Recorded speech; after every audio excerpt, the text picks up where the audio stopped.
Hello and welcome to this series where I'm talking to conspiracy theory debunkers and trying to find out their motivations and what they're up to. The first person here today is Tinfoil Awards, who you can find on Twitter, running a poll of who is the most flaky conspiracy theorist. Welcome, first of all, and could you tell us about how you had the idea of in your case, Tinfoil Awards, I guess, or was that the first one you did? It is actually. I had never used Twitter. This is back in like 2016. I was still a teacher, and I don't even remember where the idea came from. I think I was standing in front of the classroom. The kids are doing work, and there was a girl in front that was a bit chatty. We chat about various, and I kind of mentioned in passing, I'm like, I should start a website where I award tinfoil hats for different conspiracy theories. And so at the time, I was thinking tinfoil hat awards, but that was clunky.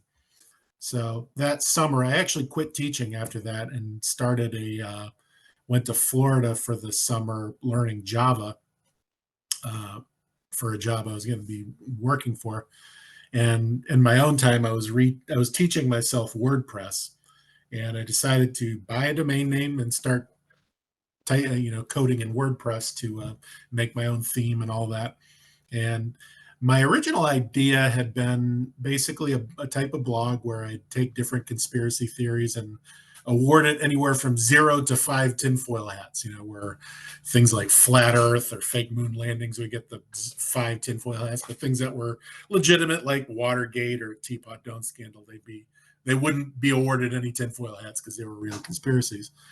But at that summer, I also had decided to join Twitter, and my Twitter account became far more successful than the web page ever was, and developed a bit of a following. I don't know why or how, but that's what happened, and that's pretty much where that came from.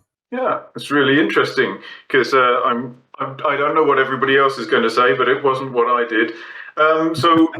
What do you think your motivation is for continuing now that it's become so long?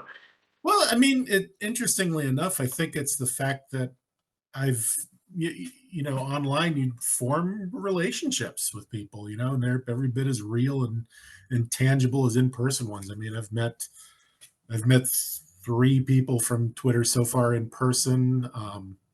Made some great friendships with that.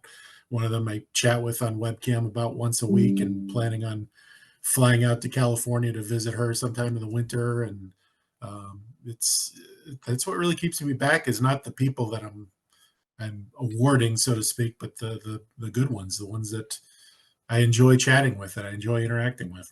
What kind of customers are you expecting? Who do you do it for? Myself, really. I mean, it's personal, Agents. totally my own amusement. I don't expect to monetize this. I mean, maybe someday in the far future I might try, but I don't really expect to. It's not like I need the money. I do pretty well in my day job, and it's just for fun. It's a little bit of escapism, and I kind of get to be a little pretend minor celebrity a bit sometimes. Post something, I get 200-300 interactions with it. It's fun. So It is fun. But still, so what do you think your sort of the participants in your case? What do you think the participants are? Are they mostly educators or scientists? What kind of people do you find? I get people from all walks of life following me, and like any just personal Twitter or any social media account, I post about all sorts of things, just my own personal life and just whatever I see going on in the world. So I've attracted, definitely very left leaning.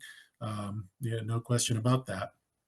But I've gotten, like you say, educators, journalists, researchers. I mean, I've got a handful of very big names following me, and I don't know why. Mike Rinder, who you might recognize his name, he put a very long documentary series. I think it ran 3 seasons with Leah Remini about Scientology, and he follows me on Twitter, and I don't know why, but he does. It's a bit of an honor to have someone with that size of following following you back. And so I definitely get all stripes. Do you think some of the conspiracy theorists make money from their part? Oh, absolutely. And those are the people that I mostly focus on. Um, a lot of the big ones, they're absolutely in it for the money. You go to some of the big names, and just for protecting myself, I won't name any specifically, but you'll go to their websites, and they have an online store where you can buy their alternatives to whatever's being peddled. Very often that's the case, and very often they're asking for donations to go and travel Donations, oh somewhere. yes, there are too many of them for them all to make any money. Most of them are not, but they have a lot of people that are into conspiracy theories. It's my total lay opinion. I'm no psychologist, but it's like there's a certain need to feel special, and they want to feel like they're going against the grain, like they're the lone or minority voice against an oppressive majority. And there's a certain allure to thinking that you're part of that special group, that someday you'll be vindicated. And I think a lot of people are in that group. They want to feel like they know more than everyone else. It's disempowering to think that you're really just a little cog in a gigantic wheel that is life, and that most things really aren't in your control, that you can't control what life is going to do. And a lot of people don't like to believe that, so they'll believe a conspiracy theory that there are all these big people out to get them personally, and they're a soldier fighting against that.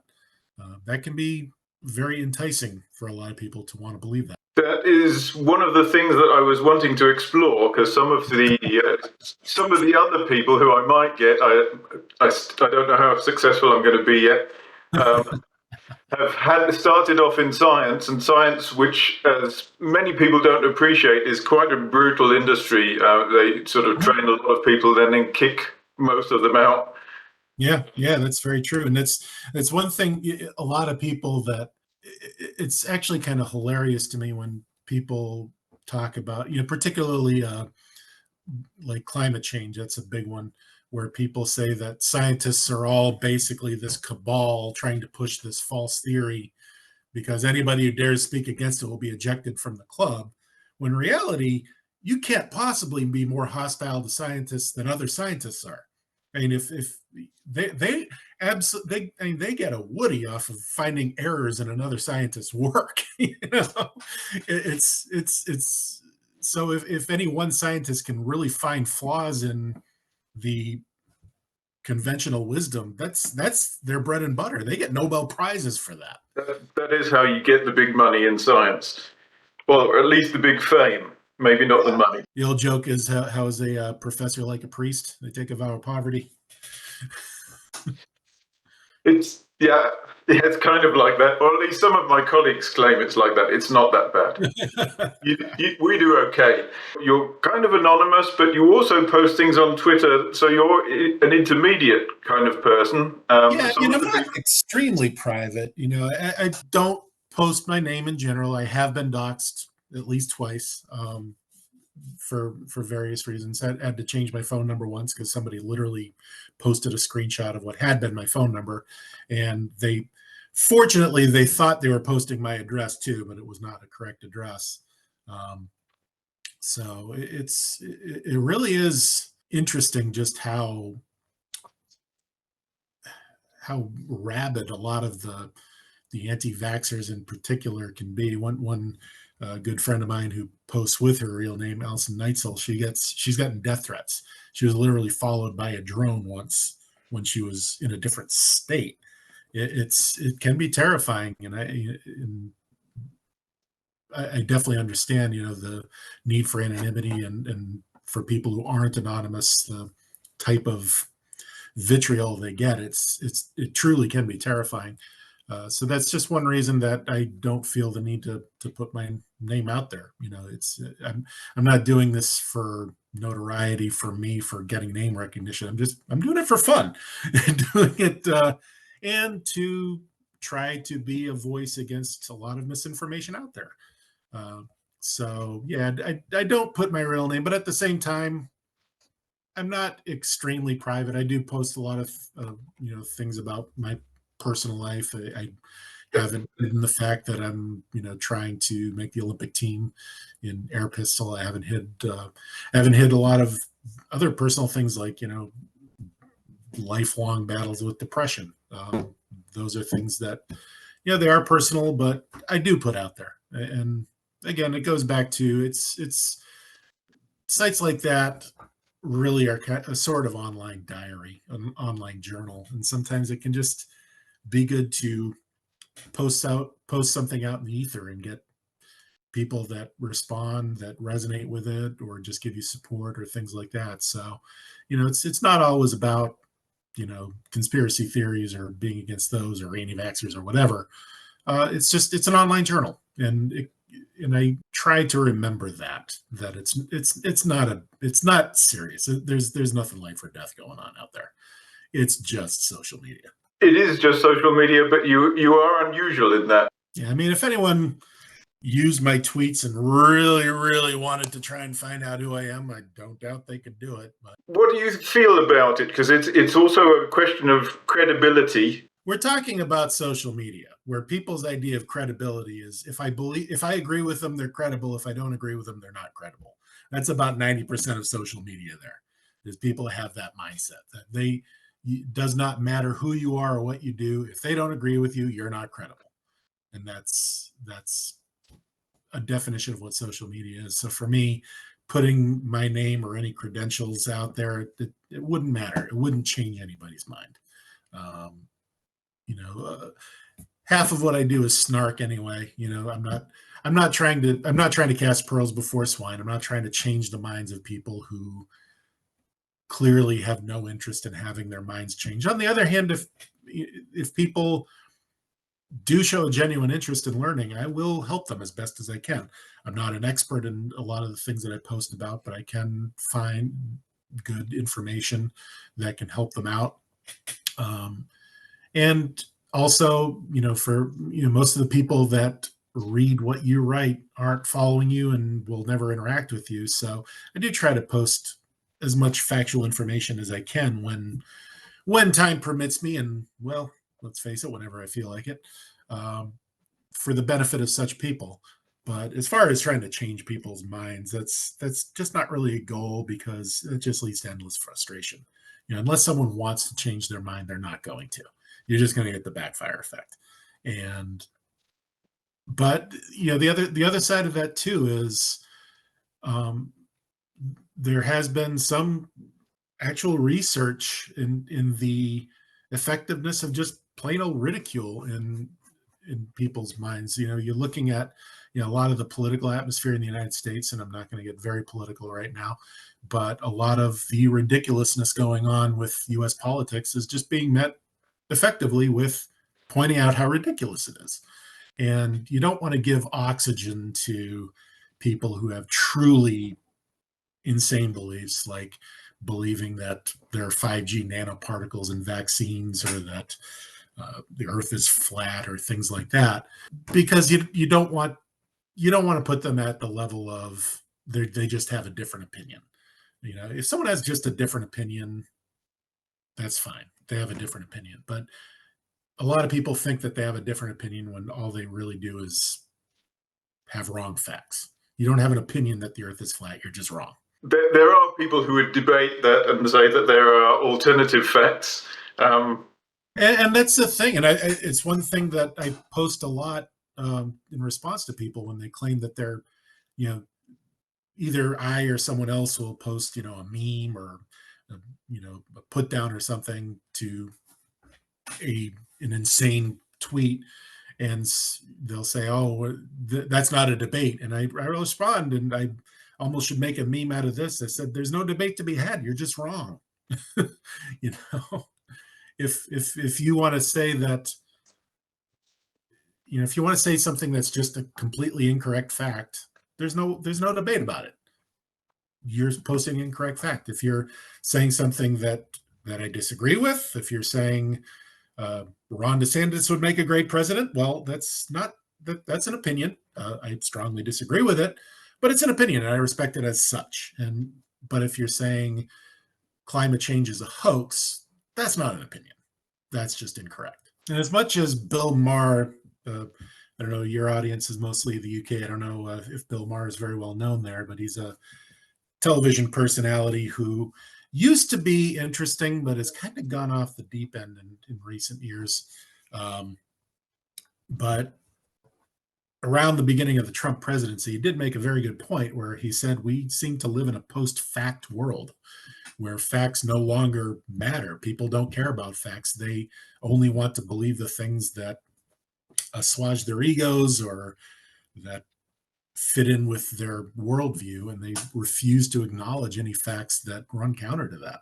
There does seem to be a distribution between the left and right of politics. I know you're in the US where it's slightly differently defined. I'm not in the UK. I'm actually in Germany, where it's also different again. But there does seem to be a distribution of people. So the facts tend to get replaced with polemic if you get into the extremes of politics, whatever it is. Well, it's interesting because, you know, most people, when you look at their actual political beliefs, if you put, you know, a large random sampling of people, they're going to fit on a bell curve, you know, with the middle being somewhere as a moderate centrist. But you wouldn't get that impression by consuming media or even social media in the United States, because everything has to be polarized, where a lot of people get the idea that it's either us versus them, and it's become particularly exaggerated, for lack of a better term, during the Trump era, where it really is a cult mentality following the Trump ideal. I mean, the one bit of truth that he said during his 2016 campaign was when he said to a large mass of people that he could stand out in the middle of Fifth Avenue in New York and shoot someone dead and he wouldn't lose any followers. You know what? He was correct, because it's that much of a cult following that's driving a wedge between different people in the United States. And it's unfortunately, I think, really spreading outside of our borders. I have a lot of friends in Canada, and I see the same thing happening there. That the Ottawa convoy, whatever, and things going on there. You do see it in Europe as well, and it's unfortunate that. And I think it hasn't been by accident. Social media has been blamed for a lot of it, and it does share some blame, but it hasn't been truly organic. In the United States, as early as the 1960s and 1970s, there was a concerted effort by very rich people to add dark money to politics to try and get laws, policies favorable to themselves. And you'd even hear George Carlin, all the way back in the 1990s, the comedian George Carlin, saying, you know, it's a club and you ain't in it. It's because a handful of rich people want to get more for themselves and less for everybody else, and they're succeeding, and that's true. And one thing you got to hand it to such people is that they've done an absolutely excellent job of convincing people to vote against their own best interests. And that's by latching on to a few policies, such as, say, abortion, or, you know, most recently have transgender rights, gay rights, where they use those to get people riled up, to get people angry, so that they're paying attention to that and not paying attention to the fact that their pockets are getting picked, and that they're being used to get people to ignore what's really going on, which is that there are a handful of billionaires that are profiting off of us being angry at each other. It seems like something that you've managed to export to the rest of the world now. That's very true, and it, you know, didn't used to be this way. I mean, the United States in the 1950s, under, ironically, a Republican president, Dwight Eisenhower, our highest bracket tax rate was 94% at one point. And I know the UK used to be pretty high.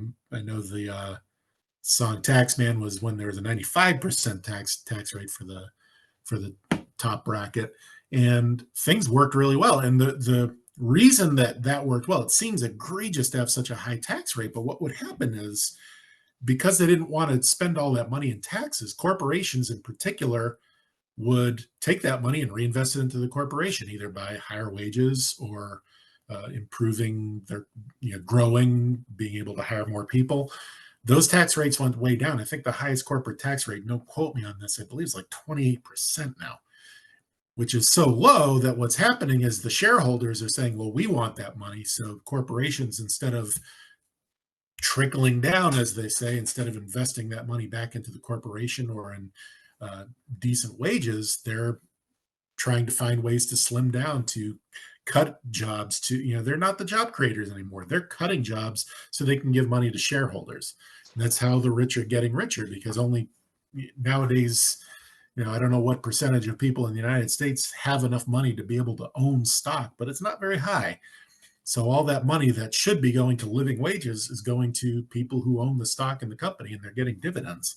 So when we had the higher tax rate, that wasn't happening. So all the lobbyists spent decades getting that tax rate lowered and lowered and lowered, with the lie, let's call it what it is, that that money would trickle down to the working class. Well, it never has, but they've still been able to sell the lie. And I'm no expert on the subject as to why people still believe it, but it's been effective. Because you come from education, what do you think about the role that education has played in all of this? Well, there's a reason why a lot of the conservatives are trying to tear that down too. They don't want an educated population. Again, going back to George Carlin, they want people who are just smart enough to run the machines, but not smart enough to question what's being fed to them. So and I say this as someone who taught STEM. I taught math for 4 years, but I think STEM is truly overvalued in education. People are treating humanities, social science, even physical education, they're treating it as secondary, as unimportant. And I think that they're of primary importance. As I say a lot, and I'm sure there's t-shirts that have this on it, STEM will teach you how to build the world's largest nuclear bomb, but humanities and social science will tell you why that's a bad idea. And my wife was a history major and was going for a PhD in history. Unfortunately, I sadly lost her 9 years ago. And she was smarter than me, I think. And she had tried STEM. She went for her undergraduate in mechanical engineering at first and hated it. When she switched to history, she found her calling, and she was making an impact on the world. She was a teacher herself. That's kind of how I got into it. Followed her footsteps, and people just undervalue the importance of a rounded education. People treat I'd love to give a TED talk on this subject about how people treat education, even as far as elementary school. I don't know what the equivalent term for that is in the UK, but the young children, they treat it like job training, and it isn't. You think of, if you sleep 8 hours a night in a week, you get about 112 or so hours awake and 40 hours working. So that's 2/3 of your life that's not spent working. What are you doing during that time? Education is for that part too. Those are the parts where you vote. That's the time of your life when you vote, when you are participating in community as opposed to just doing a job. Education is for that too. It's for teaching you how to be able to think, not teaching you what to think, but teaching you how to think, how to be a critical thinker. You see so many people on social media say they're critical thinkers, but they only criticize the things that they don't agree with. A critical thinker spends more time criticizing the things that they do agree with. If I teach, or if I want to teach my students more basic things, they sometimes complain, or some people sometimes complain. Wow. Because it's not practical enough. Well, that's the thing too, is in the United States, and I don't know how it is in other countries, but the focus in education is so much on testing, testing, testing. Now, testing has its importance. I get that. But when 100% of your focus is on results of test scores, you've forgotten what teaching is about. So many of my students, when I taught, they wouldn't necessarily get the best test scores, but I had one student who's probably my favorite student in all the years that I taught. He was a solid D math student. He had learning disabilities, but he worked his tail off. absolutely worked his tail off, um, tried as hard as he could, had just a great personality, a great attitude, and pulled him out in the hallway once, and he was getting D's and maybe occasional F's on his tests. He did pass the class, but I pulled him out in the hallway and I said to him, look at all the people in this classroom that are just goofing off. I don't know what you're going to be. You're not going to be a NASA engineer, but you're going to do way better in life than most of the kids in there because you have a great attitude. You're willing to work.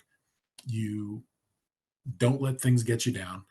Those are the things that don't show up on tests. They can't show up on tests. And yet they're treated as unimportant. They're not focused on. And so many of my students that would score poorly on tests, but I would at the end of the year think they're going places because they had learned a lot of the other things about life that you just can't put on tests. And we've lost that in education. We really have. We've focused just on educational standards and that's it. And if you're not teaching them, then you as a teacher need to go.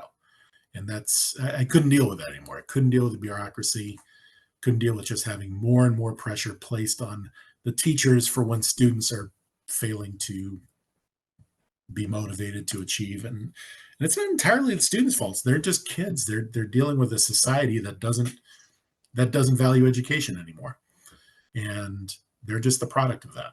That's lost. And it used to be one thing that, because there was a Scottish fellow, Colin Ferguson. He was a late night host in the United States for a while. He was being interviewed by Michael Eisner, of all people.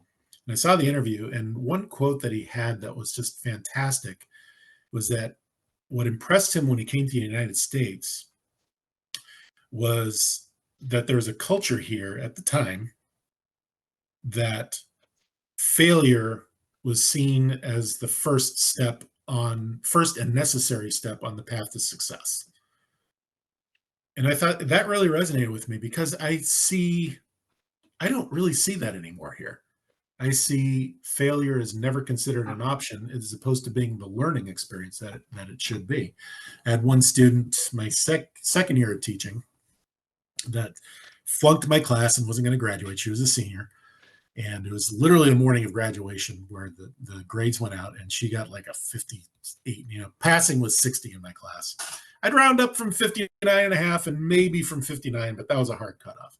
She got like a 58 or something. And not because she just couldn't get there. She never did any work. This is the first class after lunch and she was either late or absent more than half the time because she was just goofing off. And so she's crying in my classroom the last day as I'm cleaning up. And she's saying, well, graduation means so much to me. And I said, no, it doesn't. Don't tell me that it means a lot to you or you would have made it happen. And she's saying, well, what can I do? I say, you can go to summer school and you can take this lesson. This is your lesson of failure. Be very grateful that you're getting this lesson now when the only consequence is you're not going to get your graduation party tonight. It gets a lot more dire in the future. And there's this definitely in education is that people see failure as just unacceptable as opposed to taking failure and saying, okay, what did you learn from this? What can you apply to it in the future? What can you apply it to in the future? It's important to have failures because they teach you that you can bounce back from them. Because in life, you're always going to have failures. I've failed harder than most people have even tried. You were reminding me actually at that time of of my thoughts of your Republican candidates conference, actually, of the guy whose name rhymes with cake, Vivek.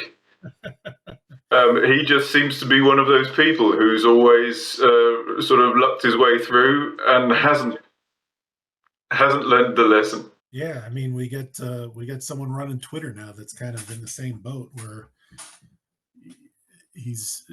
people have just never been told no and don't realize that they're not really as great as they think they are.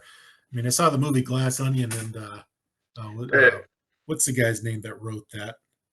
That was that was definitely Mr. Musk. Well, that's the whole thing is when he wrote it long before Twitter was really, the whole Twitter controversy was a thing. He wrote it like 2 years before the movie came out. And he insisted, and you have to believe him because of the timing. He's like, this wasn't about Elon Musk. but it was perfect. You know, Wow. it was a perfect fit for exactly who he is and what he represents. Is that people think that we have this idea now that being rich means that you must have been smart, when there's really very little correlation between intelligence and wealth. He's the things he's done right is he's hired good people for sure, but most of his ideas, and it's really come to the fore with Twitter now. Most of his ideas are pretty terrible, just objectively terrible. Doesn't hurt that he started off with a gemstone mine, Well, or at least yeah, that's the whole thing is, get people saying, "How do you become rich?" And the true answer is you get born rich. You get if, born to the right parents. if you start off with a lot, yeah, it's hard to lose it, even if you Trump. There was Um, that, yeah. There was an article. You probably remember it because it went viral a couple of years ago, maybe a little bit more than that, and nobody can even really tell if it was a joke or not. I have to think that it was a joke because nobody can be this self unaware. It was this young couple who had bought their house and had saved up a lot of money, and they're saying, "This is how we did it. You can do it too." And it turns out that they had inherited a lot of money from their grandparents. Their parents bought them a house and things like this. It's like, how can you be this unaware? It has to be a joke that you'd write this, not knowing that you had life handed to you. yeah, unfortunately, now that I'm on Twitter, I find it very difficult to tell the difference between parodies and reality these days. Yeah, it's Poe's law run amok. It really is. Going back to your project of Tinfoil Awards, how do you see it going in the future? It's hard to tell because it's really based on Twitter. I've started migrating a bit to Blue Sky, although my following there is meager compared to Twitter. But it's really hard to say because uh, my presence is pretty much exclusive to Twitter, um, and Twitter is very unstable right now. So it's hard to say where it's going to go from there. I've always just treated it like an online journal and just a little fun thing. And I work in software from home, so while my code's deploying, I can take a couple of minutes and just peek at what's going on.